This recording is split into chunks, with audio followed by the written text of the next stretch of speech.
Hello guys, welcome সকলকে আমার wrestling YouTube channel wrestling and comedy skit with অনির্বাণে। আর আজকে আমরা রেসেলমেনিয়ার পরের রয়ের রিভিউ ভিডিও নিয়ে চলে এসেছি। আমি নিয়ে চলে এসেছি রিভিউ ভিডিও নিয়ে আজকে যে হয়েছে। অ্যান্ড দারুণ, অ্যাবসলিউট সিনেমা বললেও কম হয়। আই থিঙ্ক রেসেলমেনিয়ার থেকে বেটার তো এরা করে দিয়েছে সামহাও। যাই হোক, তো বলা যাক, তো ফার্স্টে জন সিনা আসা। জন সিনাকে ভিন্টেজ লাগছে, লাইক ডার্ক থিম, কালো ড্রেস পরে একটা সোয়াগ নিয়ে বেলটাকে কীভাবে যেন একটা ক্যারি করছে, একটা আলাদাই অ্যাটিটিউড, একটা নিজের একটা পার্সোনাল অ্যানাউন্সারকে ডেকে বলছে যে আমাকে এরমভাবে তারিফ কর, তবে তো আমি খুশি হব, বল 17বার চ্যাম্পিয়ন, সর্বকালের সেরা আমি। সো ভাই আলাদাই অ্যাটিটিউড নিয়েছিল। তো জন সিনা লিটারালি বলে দিয়েছে, যে বেসিক্যালি ধমকি দিল ফ্যানেদের, যে তোরা আমাকে চিয়ার করেছিস রেসেলমেনিয়ায়, তো আমি কি ভুলে যাব সব, যে তোরা আমায় বুয়ো করেছিলিস? আমি ভুলি না, এভাবে ফাংশনাল রিলেশনশিপ চলে না। তো একজনকে বললো যে আপনি আপনার বউকে কি গালিগালাজ দিয়ে পরের দিন আবার বউকে চিয়ার করলে বউ কি আপনাকে ক্ষমা করে দেবে? করবে না তো। তো আমিও করবো না ক্ষমা। তো যখন কোডি রোডসের নাম নেয় তো ফ্যানেরা বু করে, তো সিনা বলে এই জন্য তো আমার পছন্দ না তোদেরকে, যে কোডি তোদের কাছে মসিয়া ছিল এখন তাকেই তোরা বু করছিস। তোরা পুরো আমার পয়েন্ট প্রমাণ করছিস যে তোরা কতটা বোগাস, আর তোদের কথা শুনবে যে সেও বোগাস হয়ে যাবে। যাই হোক, তো সবচেয়ে আরেকটা বেস্ট কমেন্ট আমার লেগেছে। তো বেসিক্যালি সিনা বলছে যে ও রেসলিংকে রুইন করবে। ওর কাছে আর মাত্র 27টা ডেট আছে, এবং 27টা ডেট ও শুধু আসবে অ্যাপিয়ারেন্সের, খেলবে এরম না, ও শুধু আসবে, টাইটেল নিয়ে চলে যাবে, আর একদম লাস্টে অ্যাপিয়ারেন্স শেষ হয়ে গেলে টাইটেলটা নিয়ে বাড়ি চলে যাবে, কারণ ও হচ্ছে লাস্ট চ্যাম্পিয়ন, রিয়েল চ্যাম্পিয়ন। তো পিছন থেকে র্যান্ডি ওরতান এসে সিনাকে একটা আরকেও দিয়ে দেয়, অ্যান্ড র্যান্ডি ওরটন টাইটেলটা তুলে ধরে, কনফার্ম করে যে পরের ইভেন্ট ব্যাকল্যাশ, যেটা মে মাসে হবে শেষের দিকে, ব্যাকল্যাশ র্যান্ডির হোম টাউনে, Randy Orton versus John Cena, প্রায় 1432তম বার আমরা দেখতে চলেছি for the WW title. But এবারে টুইস্ট হচ্ছে একটাই, যে মোস্ট অফ দ্য টাইম আগে সিনা হিরো ছিল, র্যান্ডি ভিলেন থাকতো। দিস টাইম টেবিল ঘুরে গেছে, র্যান্ডি ভালো and Cena is a bad guy. So দেখা যাক কেমন হয় সিনা ভার্সেস র্যান্ডি। আমি খুব এক্সাইটেড ব্যাকল্যাশের জন্য। So yes, the segment is very good, amazing, আমার বেশ মজা লেগেছে। যে উসো সেগমেন্ট আমার জাস্ট নর্মাল লেগেছে, বাট ঠিক আছে, চ্যাম্পিয়নশিপ সেলিব্রেশন। বাট আমি ভেবেছিলাম একটু কিছু ড্রিঙ্ক থাকবে, বেলুন থাকবে, কনফেটি থাকবে, পায়রো থাকবে, সেরকম কিছুই ছিল না ভাই, শুধু ইত ইত করে গেল। স্যামি জাইন এসেছিল, হুইচ ইজ ভেরি গুড, যে স্যামি জাইনকে এরা রেসেলমেনিয়ায় ম্যাচ দেয়নি, বাট স্যামি জাইন রেসেলমেনিয়ার পরের রতে এসে ডায়লগ দিচ্ছে। যাই হোক, তো স্যামি জাইন খুব খুশি, জেকে নিয়ে বললো যে আমি প্রাউড ফিল করি তোকে নিয়ে, তোর চোখের দিকে তাকে বলছে আমি প্রাউড ফিল করি, তুই ডিজার্ভ করিস, যে ফ্যানেরাও বলছে you deserve it. And then Sammy জেকে হাক করলো, জিমি উসো হলো, জিমি স্যামি জে তিনজনে মিলে হাক করলো, wholesome movement. So yes, that segment is good. Then New Day এসে ওরাও তারিফ করছে যে আমরা জিতে গেছি রেসেলমেনিয়া, নিউ চ্যাম্পিয়ন হয়ে গেছি, ভগবানের কাছে প্রার্থনা করে বল ধন্যবাদ ভগবান নিউ ডেকে দেওয়ার জন্য।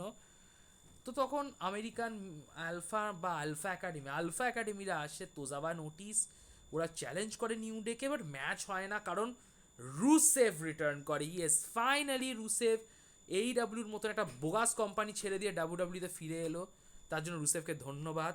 অ্যান্ড ম্যান, রুসেভকে কিন্তু খুব স্ট্রং দেখিয়েছে, লাইক ওটিসকে ধুয়ে দিল, তোজাবাকে ধুয়ে দিল, ওটিসকে তারপর সেই অ্যাকুলেট লকটা দিল যেটাও দিত।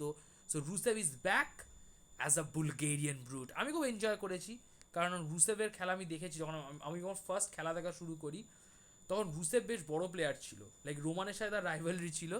এখন সেই রোমান কোথায়, রুসেভ সেখানেই পড়ে আছে, বাট স্টিল দেখে ভালো লাগলো রুসেভ এসছে, ব্যাক করলো। বাই দ্য গুন্থারের সেগমেন্টে একটা জিনিস, গুন্থার বেসিক্যালি মাইকেল কোল আর প্যাট ম্যাকাফের উপর রেগেছিল, আর মাইকেল কোলকে বলে যে তুই খালি জেউসো করিস কেন। তো মাইকেল কোল বলে যে আমি তো আমি তোকে ট্যাপ আউট করাইনি, তুই নিজেই তো ট্যাপ আউট হয়েছিস তোর নিজের লকে। এটা শোনার পর গুন্থারের মাথা গরম হয়ে যায়, আর মাইকেল কোলকেই স্লিপার হোল্ড দিয়ে দেয়। প্যাট ম্যাকাফে বাঁচাতে আসলে প্যাট ম্যাকাফেকেও স্লিপার হোল্ড দিয়ে দেয়। অ্যান্ড ইয়েস, গুন্থার এত পাগল হয়ে গেছে, ও কমেন্টেটারদের স্লিপার হোল্ড দিচ্ছে। আই থিঙ্ক গুন্থার এখন রাতের বেলাও স্বপ্নে দেখে, আই থিঙ্ক ইত ইত করতে করতে জেউস ওকে হারাচ্ছে। দ্যাটস ফানি, বাট আমি ভাবছি এটা কোথায় নিয়ে যাচ্ছে এই জিনিসটা। গুন্থার বাসে প্যাট ম্যাকাফে, আই ডোন্ট নো, দেখা যাক কি করে, এটার কোনো না কোনো তো কারণ আছে। যাই হোক, women tag team title match ছিল, Lyra and Becky versus Liv and Raquel, rematch, and the match is good. রেসেলমেনিয়ার থেকে বেটার ম্যাচ, রেসেলমেনিয়াতে সেম ম্যাচ হয়েছে, বাট রেসেলমেনিয়ার থেকে রয়ের ম্যাচটা বেটার হয়েছে সারপ্রাইজিংলি, শকিংলি। অ্যান্ড লায়রা কিন্তু এত ভালো রেসলিং করে আমি জানতাম না, কারণ এই ম্যাচে ভালো রেসলিং করেছে। যাই হোক, লিভ মর্গান অবলিভিয়ান দিয়ে জিতে যায়, লায়রাকে পিন করে অবভিয়াসলি, কারণ বেকি তো রিটার্ন করছে, বেকি এখন পিন খাবে না, তো লায়রাই পিন খায় আর চ্যাম্পিয়নশিপ চেঞ্জ হয়। সো একদিনের জন্য চ্যাম্পিয়ন ছিল লিভ অ্যান্ড র্যাকেল, ব্যাক করে টাইটেলে, উমেন ট্যাগ টিম চ্যাম্পিয়ন হয়ে যায়। আর ম্যাচের পর ফ্রাস্ট্রেটেড বেকি লায়রাকেই পিটিয়ে দেয়, লাইক 3-4 বার তো ওই ম্যান অ্যান্ড ইসলামই দিয়ে দেয়। আর বেকি অফিসিয়ালি হিল হয়ে গেছে, কারণ ওর বস সেথ রলিন্স ভিলেন, পল হেম্যানের সাথে আসছে, তো বেকি লিঞ্চ কেন ভিড়ও থাকবে, বেকি লিঞ্চও ভিলেন, কাপেল ভিলেন। একটা কাজ করুক, বেকি লিঞ্চও ঢুকে যাক পল হেম্যানের স্টেবেলে। আজ পর্যন্ত আমি কখনো পল হেম্যানের স্টেবেলে মেয়ে দেখিনি, লাইক পল হেম্যান খালি ছেলেদেরই ম্যানেজ করে, মেয়েদের কেন করবে না? বেকি লিঞ্চকেও নিয়ে আসুক ফ্যাকশনে, বেকি লিঞ্চ, সেথ রলিন্স, আর একজন তার নাম বলবো, যাই হোক। তো yes, it's good, Becky versus Lyra আসতে চলেছে and excited kinda. Stephanie versus তোমার ইও স্কাই একটা ম্যাচ হয়, কারণ স্টেফানি আসে এনএক্সটি উমেন চ্যাম্পিয়ন আর ইওর সাথে ম্যাচ খেলার দাবি করে, অ্যান্ড ম্যাচ ওয়াজ গুড। আমার বেশ ভালো লেগেছে, Stephanie is very talented and Iyo তো ভালো খেলেই, বাট ম্যাচটা কাবারা করে দিল Julia and Roxanne. And quite honest, জুলিয়াকে ফেসে ভালো লাগতো, লাইক হিলে খুব জঘন্য দেখতে লাগছে, নেভার মাইন্ড।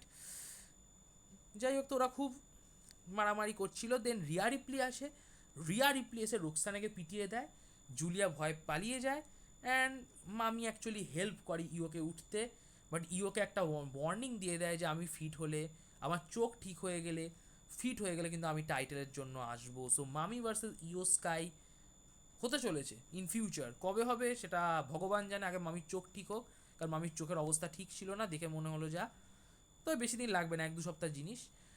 দেন ডমিনিক মিস্তেরিওর ম্যাচ হয় পেন্টার সাথে, ফান ম্যাচ, খুব একটা দারুণ বলবো না, বাট ভেরি গুড ম্যাচ। এবং জেডি ভাই রিটার্ন করে, yes. So Rusev, Sami Zayn and JD ভাই, দারুণ। তো জেডি ভাই রিটার্ন করে, এবং জেডি ভাইয়ের জন্যই ডমিনিক তার টাইটেল রিটার্ন করে। অ্যান্ড আপাতত তো ফিন বেলার দেখাচ্ছে না, বাট ফিন বেলার কাইন্ড অফ কনফিউজ, কারণ ও জেডিকে দেখে ওর মনে হচ্ছে যে ও জানেই না যে জেডি রিটার্ন করবে। তো বেলার kind of confuse, kind of jealous ডমিনিককে নিয়ে, আবার কোনো কোনো খুশিও ফিল করছে। সো বেলার এখন মিক্সড রিয়াকশানে আছে। তো আপাতত তো বেলার টার্ন করবে না, আমি চাইও না বেলার টার্ন করুক। আমার বেশ ভালো লাগছে জাজমেন্ট ডেকে, আই থিঙ্ক জাজমেন্ট ডেকে ফেস করা যেতে পারে যদি পল হেম্যান একটা ভালো স্টেবল তৈরি হয়, জাজমেন্টে ফেস আর পল হেম্যানের স্টেবেলের মধ্যে একটা ভালো ম্যাচ দেওয়া যেতে পারে। যাই হোক, সো ইয়েস, ওভারঅল ভালো। মেইন ইভেন্টে আসি, সো সেথ রলিন্স আর পল হেম্যান আসে। রলিন্স তো খুবই অ্যাটিটিউড নিয়ে কথা বলে যে আমি জিতে গেছি, সেরা ট্রিপল থ্রেট ম্যাচ। দেন পাঙ্ক এসে রলিন্সকে ধোলাই দিতে চাইলেও পল হেম্যানের প্রতি ডিস্ট্র্যাক্ট হয়ে যায়, আর পাঙ্ক নিজেই ধোলাই খেয়ে যায়, পাঙ্ক কার্বস্টম খেয়ে যায় রলিন্সের কাছ থেকে। দেন রোমান রেইন্স আসে, রোমান রেইন্স রলিন্সকে স্পিয়ার দেয়, হেম্যানকে সুপারম্যান পাঞ্চ দেয়। দেন হেম্যানকে স্পিয়ার দিতে গেলে ব্রন ব্রেকার আসে, ইয়েস। আমি তাই ভাবছিলাম যে ভাই আইসি টাইটেল হারিয়েছে, ভাই আসছিল না কেন? ওয়েল, ভাই এখন রলিন্সের চামচাগিরি করবে, ইয়েস। মানে এটাকে আমি বলবো, এটা একটা ডিগ্রেডেশন, লাইক ভাই চ্যাম্পিয়ন ছিল, ইন্টারকন্টিনেন্টাল চ্যাম্পিয়ন, ডমিনিকের কাছে টাইটেল হারার পর এমন ডিগ্রেডেশন ঘটেছে যে ভাই এখন চামচাগিরি করবে রলিন্সের। ওয়েল, ওকে, খারাপ না। তো এই ব্রন ব্রেকার চামচাগিরি ভালোই করলো, লাইক রোমানকে স্পিয়ার দিল, পাংকে ধুয়ে দিল, দেন রোমানকে ব্যারিকেড ভেঙে স্পিয়ার দিল, কি জানি কি করলো। রলিন্স আবার পাংকেও কার্ভ স্টম্প দিল, রোমানকেও স্টম্প দিল, আর একদম শেষে পল হেম্যান, রলিন্স আর ব্রন ব্রেকারকে নিয়ে অ্যান্ড রোমান অ্যান্ড পাঙ্ক শুয়ে আছে। এটা কি আশা করছে জানেন? ব্যাকল্যাশে প্রবাবলি ট্যাগ টিম ম্যাচ হবে। ব্যাকল্যাশে ট্যাগ টিম ম্যাচ হয়, ওটা ডাব্লিউডাব্লিউ একটা মানে নিয়ম ওদের, মানে প্রিন্সিপেল। যেমন অনেকে থাকে না যে ভোর 7টায় উঠে চান করে, 8টায় হয়, ওই নিয়ম কানুন মেনে চলে যে আমাদের প্রতিদিন ওই করতে হবে। ব্যাকল্যাশে একটা ট্যাগ টিম ম্যাচ চাই। তো ট্যাগ টিম ম্যাচ হবে Roman and Punk versus Rollins and ব্রন।